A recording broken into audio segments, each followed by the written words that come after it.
Welcome, Nikhila Davis of Kalasi Cellars in the hill country of Texas. Welcome to Wine Saves Lives. Yeah, thank you for having me today. It's a real pleasure for me to talk with you. We met a year ago, almost a year ago, at the last Cab Franca Palooza event that we threw in Livermore. Yes. Where are you right now? We are situated in Fredericksburg, Texas. Our tasting room and winery is here, and our vineyard of 140 acres planted is out in the High Plains, which is about 5 hours from the Texas Hill Country area. So your vineyards are near Lubbock, is that right? Yes, they're about 45 minutes south northwest of Lubbock. Northwest of Lubbock. Yeah. What is special about the Texas Hill Country? It is an emerging wine region with a lot of excitement. We make some really amazing wines here and it's affordable to make wine here, which is a big thing that's come up in the wine world. It's great to grow grapes 5 hours away where the soils and the climate work for us, but the general population comes to the hill country just because of its beauty and things to do. So you do have vineyards though close to the winery too. We do. We have a small acreage planted here. We sit on about 16 acres. About an acre is planted with Cabernet Sauvignon. Okay. And is based upon other producers from Texas that I've had in the Hill Country, Mhm. it's a great area to grow fruit too. It Yeah. is. It's very different from the ABA that the majority of fruit are grown in Texas. We have a lot more disease and pest pressure here. So that's why a lot of us choose to grow out west. And we sell a lot of fruit to other wineries in the area so they could build their brands. So you are relatively new into in the grape business and winemaking business. Tell me a little bit about your wine history. Yes, for the world of wine, very new. For Texas, a little bit older. We've been growing grapes for 12 years now, and then we started making wine in 2017 in the Hill Country and built our tasting room, and we opened in 2020. So that was an exciting time to decide to start selling Yeah. wine. Yeah, 2020 had a lot of different challenges, that's for sure. In Sure. California, in our part of California, it was a smoke taint year for us in Livermore. So our entire crop was ruined. We threw everything away in 2020, and it was also the start of the pandemic. So a double blow. I'm sure the pandemic affected you folks as you were first starting out.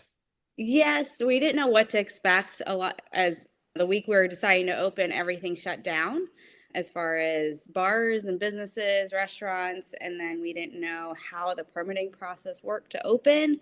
We were lucky that we had enough food on our menu to be able to be open. That was the Texas law. As long as you sold more food than wine, you can open, as long as you do your paperwork.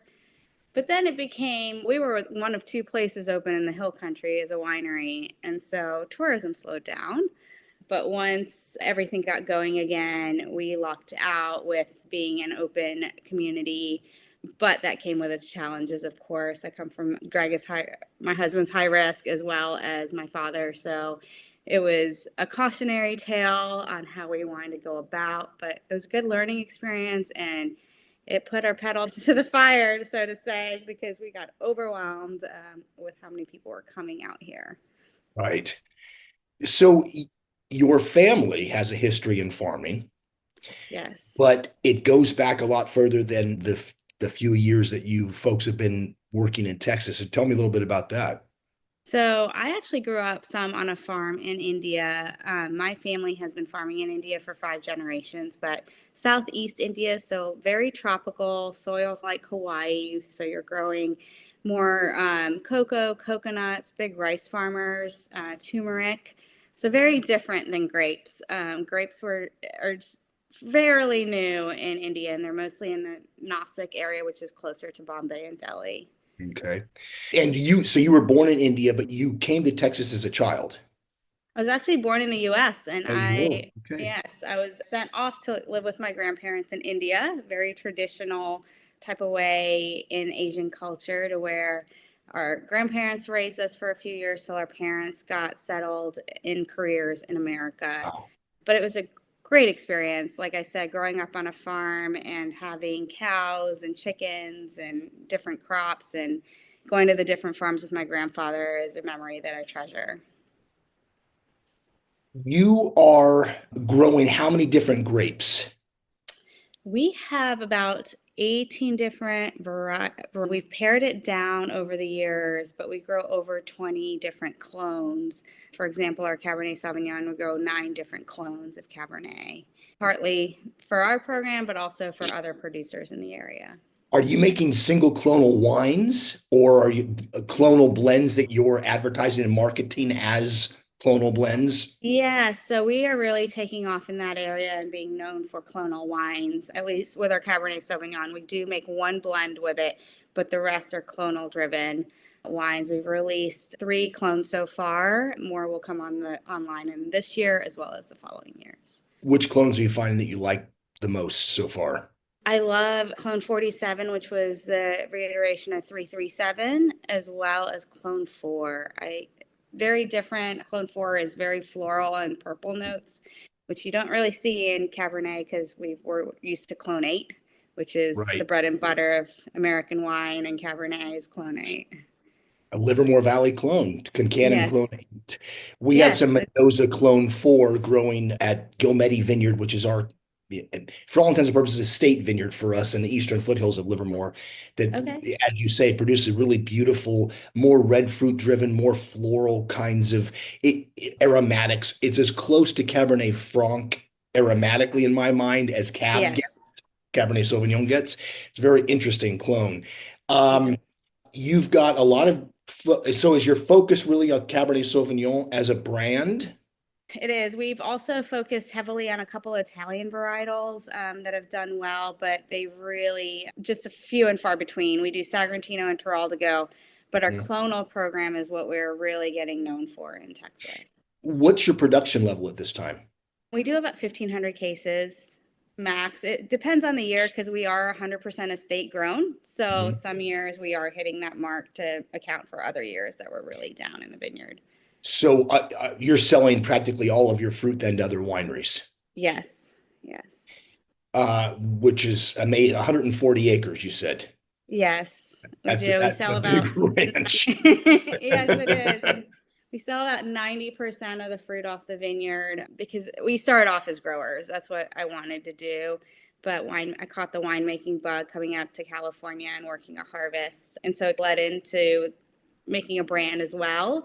Now we fall in love with this side as well. So maybe over the years we're starting to take a little bit more, but So where in California did you work? Why did you get out to California? What was that experience uh, like? so back in 2013, when we were getting ready to plant our vineyard, I knew I wanted to go work somewhere in the Northern Hemisphere, particularly because that was what the harvest was going to be coming up next.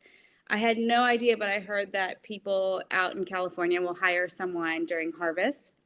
So I cold emailed wineries, mostly in Napa Valley. I landed at Cake Bread. Just loved the style of winemaking back then under Julianne was had a little bit more of old world characteristics in it and not over oaked. And that's what I really enjoyed drinking.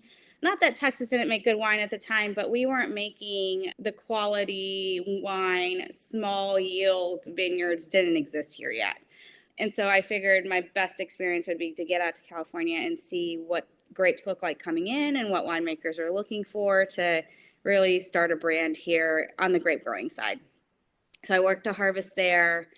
I moved back to Texas, and within a month, I met my now husband who wouldn't stop talking about starting a business. And he claims I wouldn't stop talking about making wine. So that's how we landed with Kalasi Cellars. Seems like a natural kind of a meeting and marriage, as it were. I met Yes, your husband and your son, who was small, you're yes. in Livermore. What's in your mind, what are the major differences between California wine and Texas wine for those folks who don't really know Texas? Texas is up and coming, so we are really learning on growing as well as winemaking, how to fine tune what we do. A huge difference for us is acid. We fight acid. If you want really ripe fruit in Texas, like we enjoy drinking out of California, we are not getting perfect acid levels coming out at harvest. For our vineyard in particular, we learned very quickly. One of the things I learned in California is low yields. You can't be growing a heavy crop, and Texas, a lot of the row crop farmers were the ones that initially started testing out grapes. So they were used to growing high yields because that's what row crops usually are. And we quickly learned that that doesn't work to make really fine wine if we want to be known internationally. But with that said, you also want to ripen. And that was the next phase in Texas wine where people maybe have been picking too early. So we're getting a little bit more green notes. But slowly over time, we've realized, hey, let's push it. Let's get that ripeness and we'll deal with acid on the back end. For us, our next step, especially in the vineyard, is we are working with one, we're organic, which is rare in Texas, but how can we change our soil chemistry to where it only helps us to be able to get that acid down, but still gain sugar at a nice rate? Those are all challenges that we face in California too. Okay. We're always, well, at least we at Stephen Kent and most of the people that we work with in Livermore Valley are looking to try to grow as balanced a fruit as possible. So you have to do as little intervention in the winery as Right. possible. You can do a lot of different stuff in the wineries in California. Most of it is stuff you do to fix mistakes, I think. And Yes. we are blessed with great weather here and we are blessed with being able to get things ripe, but generally that means that sugar levels, Brix levels are accumulating way faster than the rest of the ripening arcs are following along, seed texture, Right. skin texture, those sorts of things. Hmm. So we have our acid challenges and our pH challenges as well. I think that'll I think as climate change continues, that becomes even more of a challenge, I think. So you guys planted your vineyard in 2013, started to Hmm. anyway. So Hmm. it's been 10 plus years now. Have you seen climate change impacts in your area? Oh, absolutely. We're seeing when I first started in the grape business, I was always told about spring frosts, spring freezes, spring hail. But if you got through Easter, you're safe. Now we're battling early freezes in the fall while we're still hanging crop. Mm. So as soon as, especially the later harvesting things like Tannat, I love making Tannat on the winemaking side. I think it makes a beautiful wine. But on the grape growing side, those vines can't handle a freeze. The vine just shuts down. The grapes don't move, and then it's really shocking with Tannat in our vineyard site. It crumples. The leaves completely turn brown after two freezes back to back. We started seeing this in about 2019 with an early Labor Day freeze. So that's something we never thought about, never had to deal with. So, and we've seen hail in the fall, which is really rare for us. It's, it's fascinating. We Labor Day is always the most worrisome weekend of the year for us. That Labor Day weekend, for whatever reason, it seems more often than not that in our valley, it's the heat spike weekend. Interesting. So for us, the hottest month we get is September here in Livermore, and it usually starts off early in September if it happens. Hmm. In 2022, we had about 8 days in a row that were 108 to 112 degrees right Wow. around Labor Day weekend. And that's you for us, you get through Labor Day, okay, you're going to be fine. That's interesting. So you are also managing your vineyard too.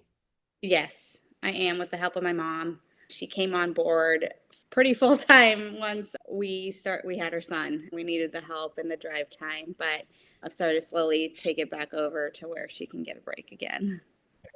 So during the growing season, your vineyards are 5 hours away. You're there presumably all the time. Yes, back and forth a lot, especially harvest. We're Okay. not going to miss a pick for ourselves as well as a pick for others to make sure we're making those right decisions. It's got to be complicated dealing with how many different wineries are you growing for? In a good year, 20. Wow. Yes. Everyone who has his or her own opinion about when to pick at what point. So you're obviously Yes, probably, I would think, going through different blocks multiple times, getting fruit for people. Uh, absolutely. And it's been interesting because a shift has happened now in the last couple of years where they're looking to me to make more of the calls. But just because it's a trek, and when you're making wine and you're pulling from different vineyard sites, it's hard to make that trek out there. And so we all have started tag teaming it and really helping each other out, which has been really nice to see in Texas. That's great. That's great. What's the average per ton price from your site to other wineries for Cabernet Sauvignon, let's say? For Cabernet, we go about 3,300 a ton. That's less than 3 tons to the acre, usually around two or less. And that is multiple passes through the vineyard. We are fully mechanical, but we always put a hand pass through right after. So that's what drives our costs. Gotcha. That's not, that's roughly the same price as fruit costs in Livermore Valley too, which is which is really interesting to me. About half of the average price of what you get in Napa for Mhm. Cabernet. How much Cabernet Franc do you have growing on your on site? We have 5 acres and two different clones on it. Yeah. And which clones are they? 312 and 4, or sorry, 325 and 412. Okay. The Ontov clones, right? Yes. So French clones. Yes. And so when you would your vineyard was planted over how many years? You started in 2013. How long did it take to get everything in? 2 years. We did 20 acres to start, and then we did the rest, most of the rest the following year. We left 5 acres of fallow just to see what we were going to do with that land in the long run. And we ended up planning that out in the last 3 years ago. So I was doing a little research about you, and you were working in the farming end of things, but then you went off and started teaching for a while. And you have an advanced degree in what you were teaching. So Mhm. what was that like? And how was Key West, by the way? I actually was in Key West before we started the vineyard. So before Okay. we ever put in the farm or thought about it, I was in public relations and loved teaching it. Key West was amazing. Not everything is a party when you live there, but it brought me a lot of joy and value. I know a lot of people are scared to public speak, and so it was something that I saw returns right away, and students that really gain the confidence to go out and really do what they really want to do. I taught a lot of marine biologists and divers, so to do their research and to present it was, I think, really rewarding for them as well. I got back into Texas because my dad talked about farming in America and retiring. He's not retired. How many decade later, over a Right. decade later? I think he suckered me in that way back home to get me closer to home, and that's Right. where it all started. Gotcha. So Key West is one of the great places in the world, in my opinion, too. I absolutely love it there. Yes. So, what wines are you and your husband drinking from a varietal standpoint these days? We actually just had your lineage with a group of friends. We do this dinner supper club kind of thing, and we pick a region and always bring extra wine. And we hosted the last time, and we love that lineage from Livermore. So Very that's the cute. last one we really, really sat down and thought about while we were drinking it. We drink a lot of Cabernet, clonal Cabernets, because that's what we really produce, Right. and some Italians, Northern Italian mostly, Giraldago, Sagrantino, of course, that's Bria. So it's really a lot of drinking those varietals to figure out what we want to do with our program and how we can grow in our program. You so you're making 1,500 cases. How many are you open every day in your tasting room? 7 days a week. 7 days a week. And Mhm. how many visitors just do you see on an annual basis, do you think? Ooh, that's hard to say. I know the Hill Country alone sees their second to Napa in wine tourism. We are set up a little bit differently. We're not right on the main highway, which for us is 290. We are about a half mile off and right in town. So our busier days are going to be on Saturday, where everyone else is slammed on a Saturday. On average, we'd probably see 100 people on a max Saturday. We are probably more around 50 to 75. And you said you have a food component at your tasting room as well? Very small now. We've really pared it down, grab and go charcuterie, and then we tie back to a lot of Indian ties. So we have very small snack size tikka masala pizza that was actually Greg's recipe that he came up with. And then we try to support some women-owned brands and Indian snacks, dosa chips and salamis from the West Coast that are two female makers out of Oregon. Very Very small cool. menu, but we do a lot for our events and our pickups. What does Cabernet Franc mean? I think it is, for us, it means varietal characteristics. It means a complete difference from everything else that we do in our program. It's a way for us to bring out spice and, like we talked about, purple notes. And I always get asked, particularly, they see me as Indian, what do you pair with spicy food or what do you find unique? And I think it brings a nuance to our program that is welcomed and was missing. I love working with Cabernet Franc. Vineyard wise, it grows beautifully without too much of a canopy for us, so it's easy to maintain. But on the winery side, it has such a different expression. It's its own child in the program. And so that's why we started producing clonal, just a single varietal Cab Franc. I started using it as a blending grape, but now I've just fallen in love with it as a single varietal. It, yeah, we could go on for hours about that aspect of things. How much Cab Franc is the winery producing? We do about 2 tons a year, a little bit for a blend, but mostly for single varietal. About 100, at most, we try to stick to 150 cases max on it. Okay. So is the Cab Franc Palooza experience for you valuable? Yes, on the professional side, first of all, I met you, but also the connections that we made through Cab Francapalooza was amazing. It taught us that we can be in an environment where we have serious drinkers that will respect Texas wine and have fallen in love with it. And it brings us joy that we're making the right steps in our winemaking to be known outside of Texas. But also to say we've poured at many events, and I've never had that many consumers come up and take us seriously and really respect the wine and the varietal that we're trying to make.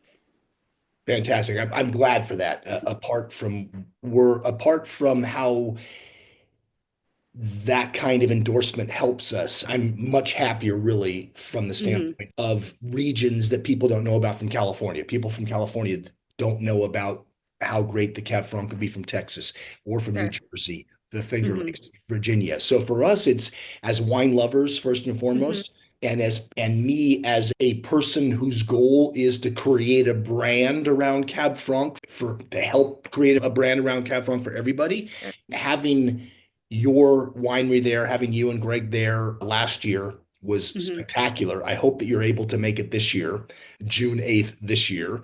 We would love to have more Texas participation, and just so we can learn and follow along with Texas Hill Country's growth, especially from Sure. the Cab Franc side. So you say you drink mostly Cabernet Sauvignon. How often are you drinking Cab Franc? Cab Franc, it's usually right around when we're getting ready to go into bottling. So right after harvest, we start drinking Cab Franc. And that's a lot of varietals because we are thinking about what we're going to do by January to get this wine ready to get going and in bottle. We don't add any finishing tannins to our wines and any extra things. We really want the varietal to speak for itself.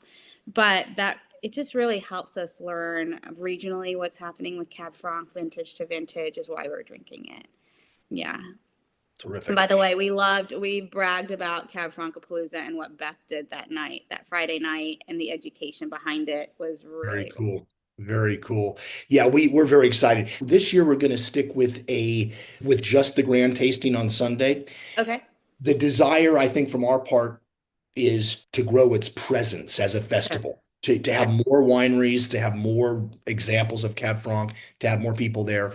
And Okay. when we're talking about just the four of us, Matt and Rebecca and Beth and I trying to put the thing together, the more different events we have to do, the more difficult it is to do well. Absolutely. Yeah. Did you guys get your questions answered by Matt? We did. I'm so glad we talked to him. I talked to an artist, but we don't like talking to reps usually Yeah. because they're They're trying to trying sell to you sell their something. product. Yeah, Yeah. exactly. That was like my last, okay, we should just ask to get an answer to see their process and things. Matt was awesome. Thank you so much. Oh, absolutely. Yeah, and just for his ideas of what we should do for trials was worth the whole Good. conversation. Good. Yeah. I'm glad it worked out well. Nikhila, thank you so much for your time. I hope you guys dig out of the snow. The sun's finally out, so hopefully it just melts Excellent, it. excellent. Hopefully, we'll see you in June. And if we look forward to drinking more of your wine and growing our friendship and our comradeship over Cab Franc.